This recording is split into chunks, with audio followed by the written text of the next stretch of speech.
14th World Cup finals kicked off last night in dramatic fashion. We look back on Argentina's defeat by Cameroon. We preview today's first game for the host Italy. What's the atmosphere like in Rome for tonight's clash with Austria? And what of the Austrians themselves? Is Tony Polster the man to make the Italians stumble at the first hurdle? And with England's opening match just 2 days away, we talk live to the England captain, Brian Robson. Good afternoon. So, James, catching up on what's in the press? Yes, this actually is the Salman Rushdie Gazette from the Emirates talking about the match last night, which, as you can see, Cameroon a too big a handful for Diego. Gotcha. Lovely. Great. And our referee, And our referee is Clive. Now, this is the St and Greavsie mascot for the World Cup. For a booking offence, we just do that. For a sending off, we go, ah!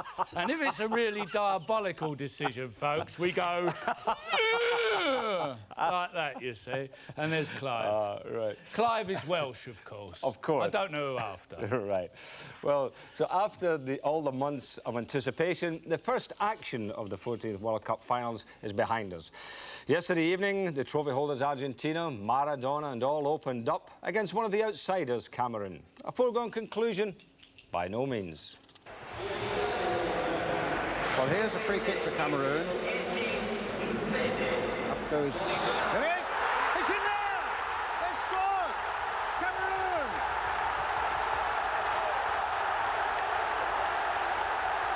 The 10 men! And what celebrations as Biek. It was a terrible mistake by Pompidou. Here we are again. Flicked up in the air by Makanaki, knocked down by him and squirming under the goalkeeper's body. A diabolical goal to lose, Jim, by the champions. Oh, not a very happy goalkeeping. But we've got to obviously talk about the refereeing and the decisions that the referee took in the game, because we're talking about 2 sending off and 4 bookings. 4 bookings, yeah. I thought overall, funny enough, Ian, it was a clean game. There were 1 or 2 dodgy moments in it. Here's one coming up. I've put it down a lot to the Cameroons not really being able to tackle properly. I think they...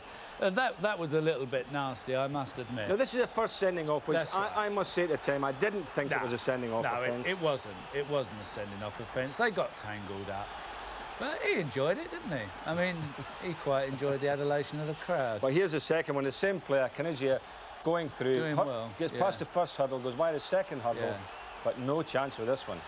I think he'd have got sent off at Twickenham for that, Saint, let alone the World Cup. I think you've got to argue that. But the referees, I think, are going to overreact to this directive that's been given to them by FIFA to be strict.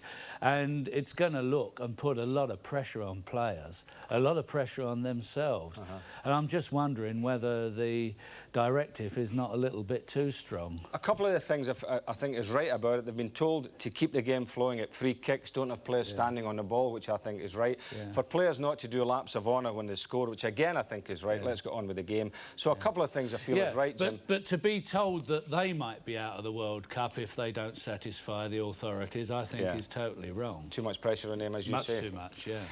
Right, well, now the focus switches to tonight's action on ITV. Beginning at 7:35, you can see the hosts Italy live up against the team we've highlighted as being a potential surprise, Austria. Now, the game takes place in Rome's refurbished Olympic Stadium.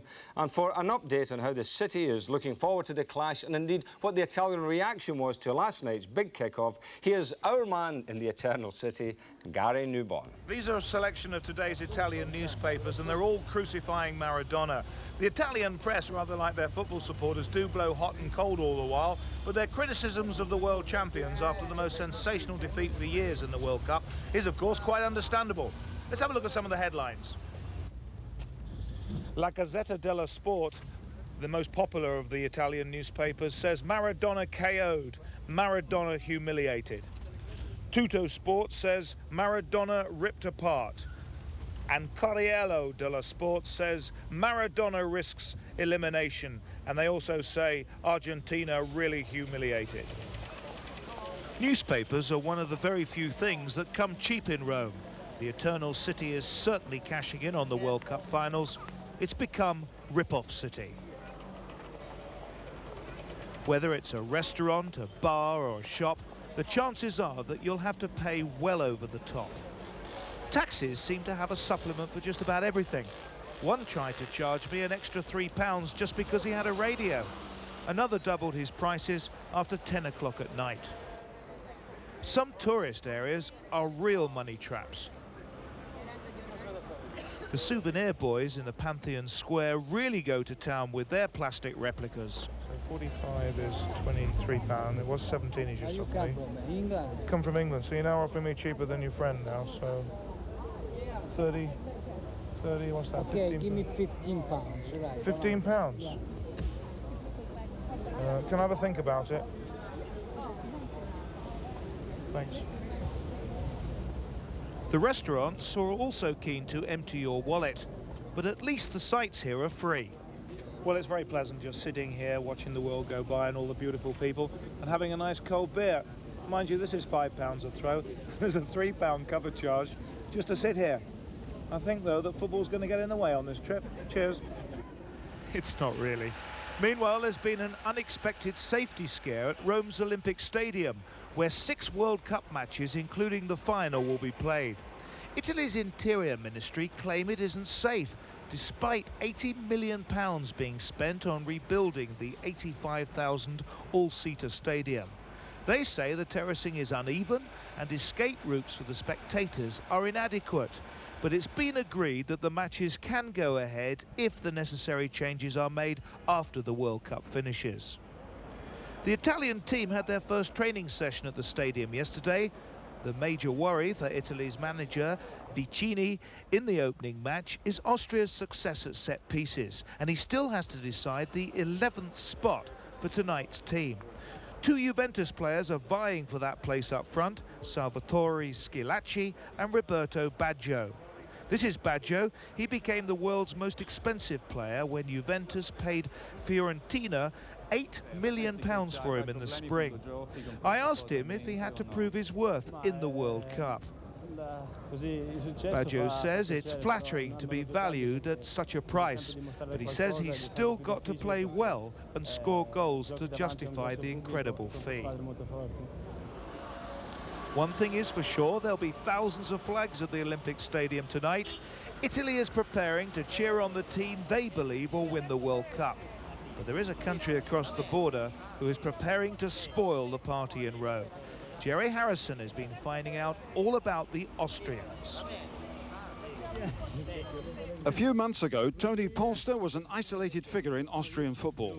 The Austrian fans didn't approve of him playing in Spain when the rest of the squad were with home-based clubs. They said he was big and clumsy, they didn't like him, and the feeling was mutual. For the final qualifying game against East Germany, which Austria had to win, Polster was really fired up. He said he was playing for his country, but against the fans. And a hat-trick proved his point and put Austria into the finals with Polster the hero. But he was so incensed by his treatment, he refused to join in the lap of honour. Here in Italy, Polster, 33 goals for Seville this season, is keeping a low profile in an Austrian squad which has had a very impressive World Cup warm-up, with victories over Spain and Holland, with another big goal scorer suddenly emerging at international level. Number 14, Gerhard Rodax, combining well with Polster here to set up the equaliser in Spain. And then, 2 minutes from the end, the no-hoper who scored 35 goals in Austrian football won the match like this.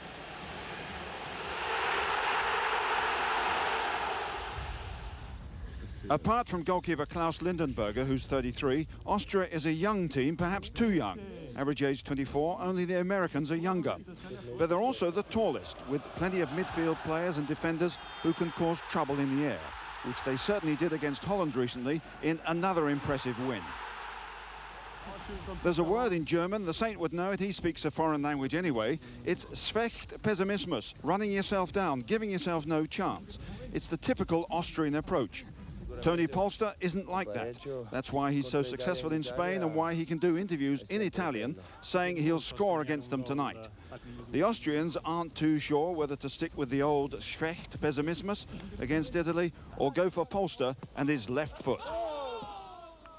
Well, James, this is going to be quite a match this evening. I think it'll be a great game. It could be one of the best games of the lot. very fascinating, because the Italians won't want to lose a goal, will they? Well, they've always been slow starters, Italy, in all the World Cup tournaments that I've ever seen. They're very slow starters. Yeah. I think Austria have a great chance tonight to go at them, and at home they'll be panicking. As you say, they won't want to lose it. I'll tell you what, they're 12-1, and the old Roonies were 12-1 yesterday to beat Argentina. And Austria have got to be a better bet than Cameroon's, really. Yeah. So I think it'll be a fascinating game. It looks good. I mean, Polster will play. It looks as though Radox might be in the bath. I mean, Rodex on the bench. Yes. Sorry, yes. But as you know, they're my outside tip, Austria. I know they are. And a very good tip they are too, sir. I should be very interested to look at that one tonight. Time for a quick break now. In part 2, we've the answer to last weekend's schoolboy competition and another poser for you in which you can win £2,000. Well, also we go live to the England camp in Sardinia to talk to Brian Robson, so stay with us.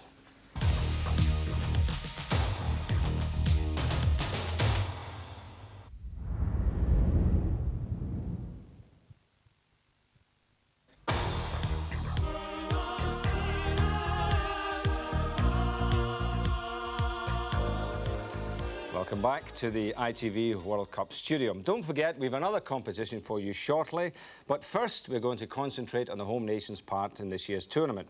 England's first match against the Republic of Ireland is one you can watch live on this channel. That's on Monday, kick-off at 8 o'clock. The England squad have been in their Sardinia base now for 15 days, while the Irish arrived in Calgary just last night. Now, we can now call on England skipper Brian Robson. Good afternoon, Brian. Brian, good afternoon. Hi, Jim. What was your reaction to the game last night, Brian? Delighted, really. All the lads were very pleased with that result, because I think to start the competition like that, it just proves that no matter which team you're playing against, it's going to be a hard game. What about the refereeing? Did you see that as being a potential danger to players like yourself who like to get tucked in a bit? Well, we've all been warned that referees are going to clamp down. And that's exactly what the referee did do in that game. I thought the first sending off was very harsh. The second one, I think he was probably justified in sending the lad off. Yeah, I would have thought so. Now, you could actually, depending on where you qualify, meet Cameroons now, couldn't you? Because the Argies could go out. Do you fancy that? No, I don't fancy playing against Cameroon after what I saw last night. But no, I mean, at this stage, the main thing is for us to qualify. And we know we've got 3 tough games coming up against the Republic, Holland and Egypt.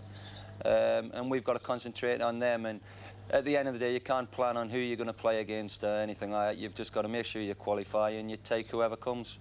Now, your own fitness, Brian, you must be delighted that you're going into this World Cup, not the way you went into the Mexico one, really fit. You've had a good rest throughout the season.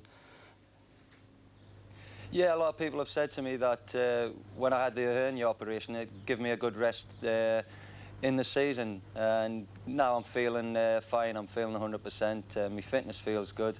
I'm just looking forward to the game starting.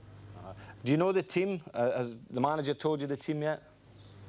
No, the boss hasn't told us the team yet, Ian. He said he's not going to name the side, and well, we'll probably hear it tomorrow, but he's not going to name it until about an hour before the kick-off. Doesn't want to give Jack Charlton any favours. Yeah. We assume you'll be in it, obviously. I certainly hope so, Jim. Yeah. Have you had any contact with England supporters while you've been out there, Brian?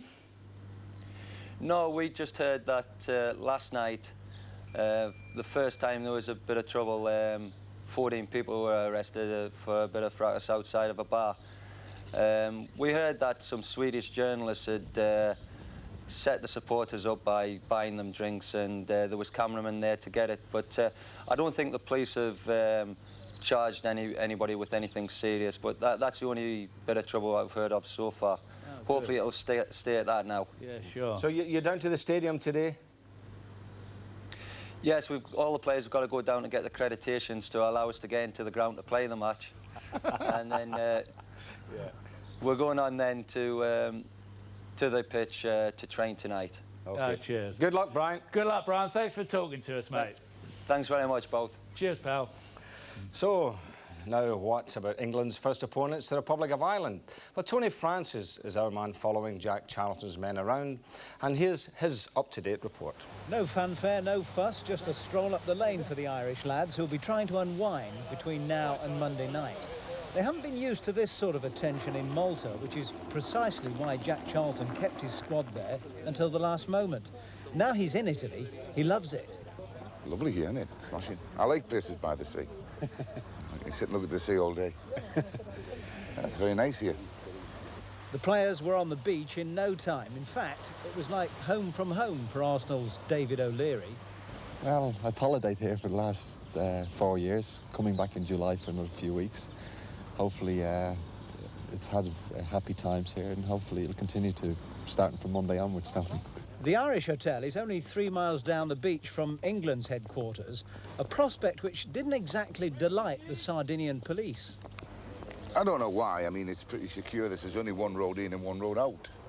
And it's, you can't get in either beach, apparently. The England are about 5 miles down the road.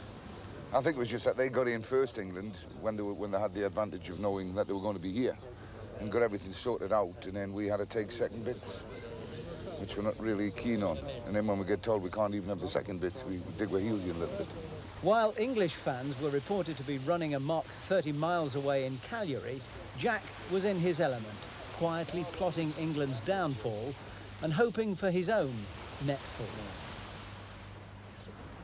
Well, I think that Big Jack's probably just worried about how many he would have caught if it had been out there. I don't think he'd be worried about the World Cup at all. And Robson is resigned to winning the World Cup. Well, it's very smart. Did you get that one? Yeah, very smart, Did you get it? yes. Oh, right. But Big Jack has taken his team to Italy late. Now, I think that's not a bad idea. Oh, good idea, Ian. Good idea. I think you can go to all these venues too early. I think Jack's play... They talk about Jack. Jack's a true pro, you know that. Yes. He's done everything right. He's a shrewie, an old shrewie. Absolutely.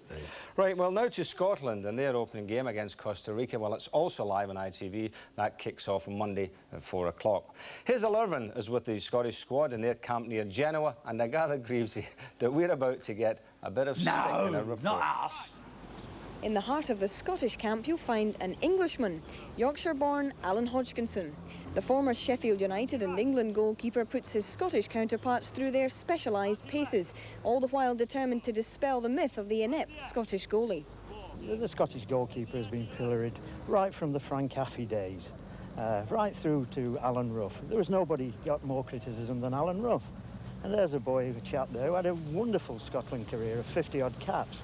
And now Jim Leighton, 50-odd caps as well, has beat that record. Now, goalkeepers are not that bad if they play for the country 50-odd times. I mean, there's quite a few England goalkeepers who've never had a cap, who would give the right arm to achieve that landmark.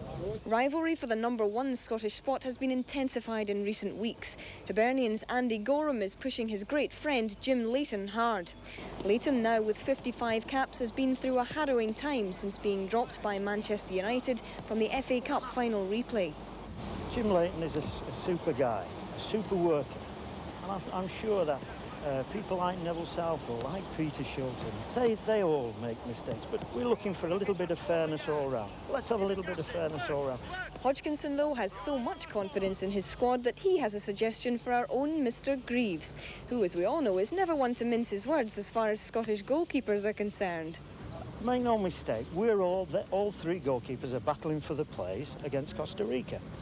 And if I could send a message to my friend Mr. Jimmy Greaves, why doesn't he come up here and meet the Scottish goalkeepers face to face and just tell him from me? That will be very gentle with him. And probably we'll throw him in the sea, but we'll be very, very gentle. And I think it's about time he came up and see. I'll pay his fare, tell him. But that's only a joke. He's got more money than me. God, dear. Odgie. Now, I was with Odgie in '62 World Cup in Chile. We're big buddies. And him talking about paying my fare. He's a Yorkshireman, no chance, is it? He's paying my fare. And I'll tell you what, you weren't too impressed with Frank Affey, was you, when we beat you 9-3 at Wembley? But still, we didn't have a go, actually. We didn't. It wasn't us that had a go at Scottish goalkeepers the other night. It was that Emily News. Now, it was Emily News that had a go. It was. I mean, I defend him. In fact, you said that Jim Leighton had killed for all time the Scottish jokes I about did goalkeepers. indeed, and actually I felt nobody felt felt more sorry for Jim Leighton in the cup final than me. I thought it was a disgrace what happened to him. But ending on Odge's note about that any goalkeeper would give his right arm to play for Scotland. Odgie, I think that's got to go in the old Coleman balls, isn't it? That will get a mention for all time. That's a cracker. Well done, Alan Hodgkinson. Keep the lads at it, pal. All I would say is I think some of our goalkeepers did give the right arm.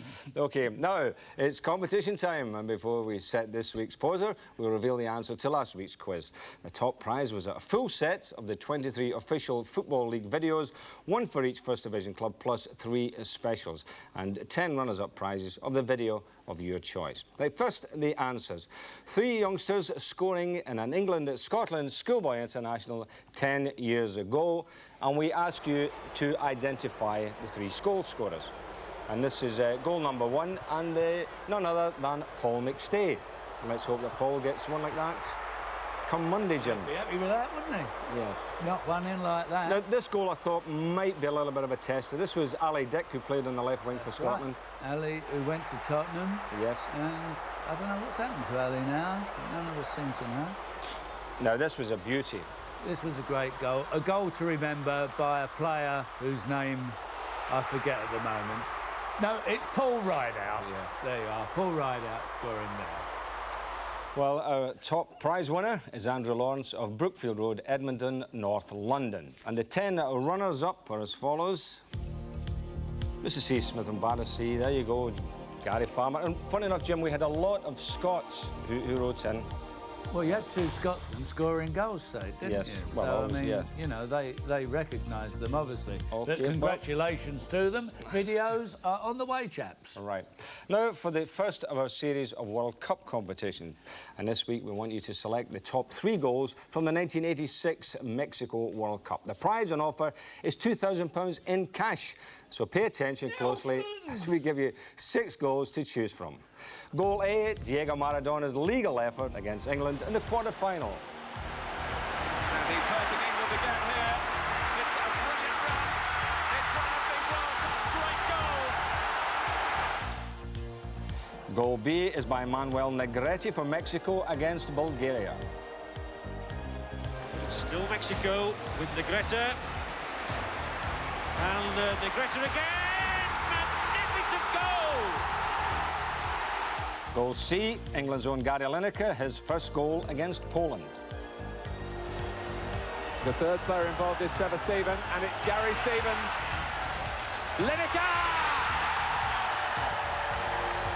Goal D, the wizardry of Michael Laudrup against Uruguay.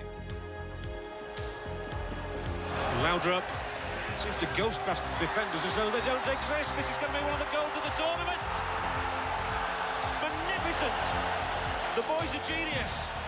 Goal E, Igor Belanov for the Soviet Union against Belgium. Zavarov, Belanov going forward. This is Belanov. Might open up here for him.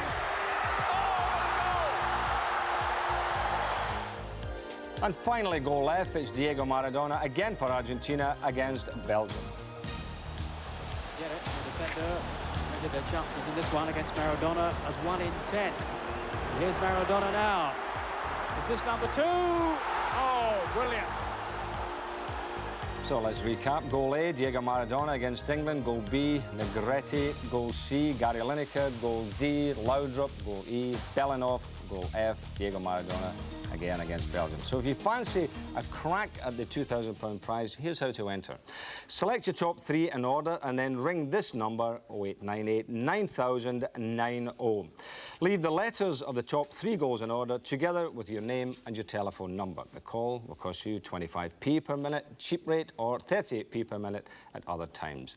The number again, 0898 9000 90. Alternatively, if you want to enter by post, you can do so by putting your selection on a postcard and sending it to ITV World Cup Mexico Goals Competition, London Weekend Television, London, SE 99 6YW.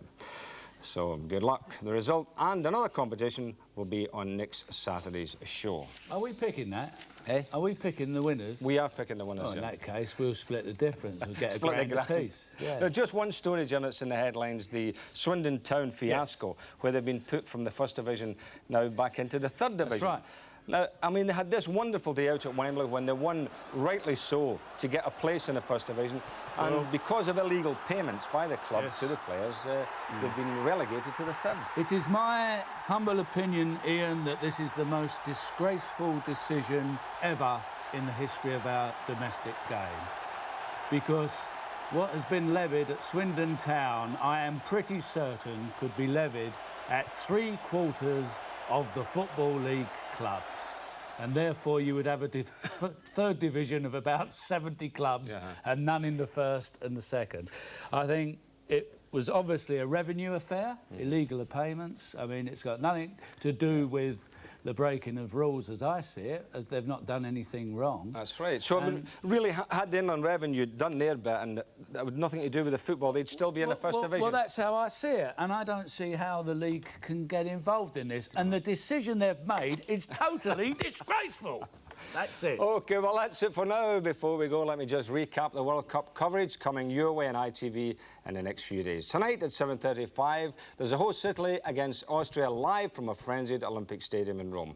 Tomorrow, 3:30, there's a USA against Czechoslovakia, that one in Florence. And then on Monday afternoon, Scotland's opening game against Costa Rica. We're on the air at 3:25. And then England against the Republic of Ireland at Monday evening at 7:35. All those games live on ITV. OK, Jim and I will be together again the same time next Saturday. I hope you'll be able to join us then. Enjoy the football. See you next week. Bye-bye for now.